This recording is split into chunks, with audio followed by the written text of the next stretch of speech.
Industri kapal pesiar global semakin gencar menyasar pasar Asia dan Australia, termasuk Indonesia dan Bali pada khususnya sebagai salah satu destinasi utama.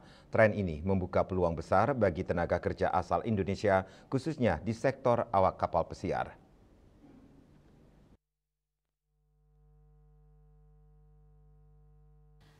Industri kapal pesiar global kini menunjukkan pertumbuhan signifikan dengan fokus pasar yang mulai bergeser ke kawasan Asia dan Australia.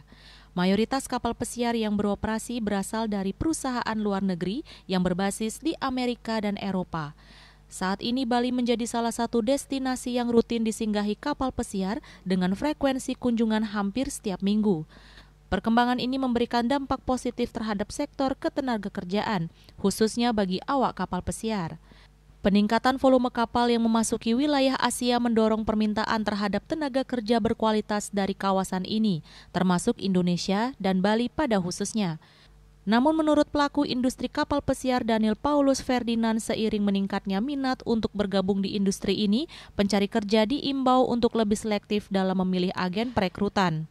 Lulusan lembaga pelatihan kerja LPK maupun institusi formal di bidang perhotelan perlu memastikan bahwa agen yang merekrut mereka telah memenuhi regulasi resmi, terutama yang berkaitan dengan sistem informasi usaha dan ketenagakerjaan awak kapal atau SIUKAK. Hingga saat ini masih banyak agen yang belum memenuhi ketentuan tersebut.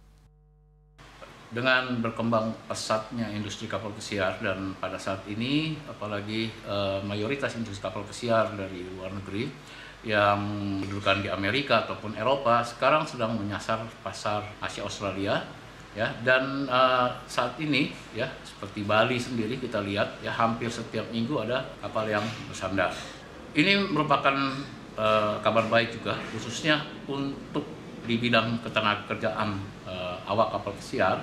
Dengan bertambahnya volume mereka memasuki Asia, dengan demikian mereka akan lebih banyak membutuhkan tenaga kerja kapal pesiar yang berkualitas ya, khususnya dari Asia dan Indonesia. Di sisi lain, pemerintah tengah mengupayakan penyempurnaan regulasi yang berkaitan dengan sektor ini. Meskipun masih terdapat tumpang tindih dalam perizinan akibat implementasi Undang-Undang Nomor 18 Tahun 2017, terdapat rencana revisi terhadap Undang-Undang Pelayaran yang sedang dibahas oleh Kementerian Perhubungan. Salah satu usulan dalam revisi tersebut adalah memasukkan lembaga penempatan awak kapal atau manning agency ke dalam Undang-Undang Pelayaran secara terpisah dari ketenagakerjaan umum. Hal ini sejalan dengan amanat konvensi ILO yang menyatakan bahwa pelaut bukan termasuk kategori pekerja migran.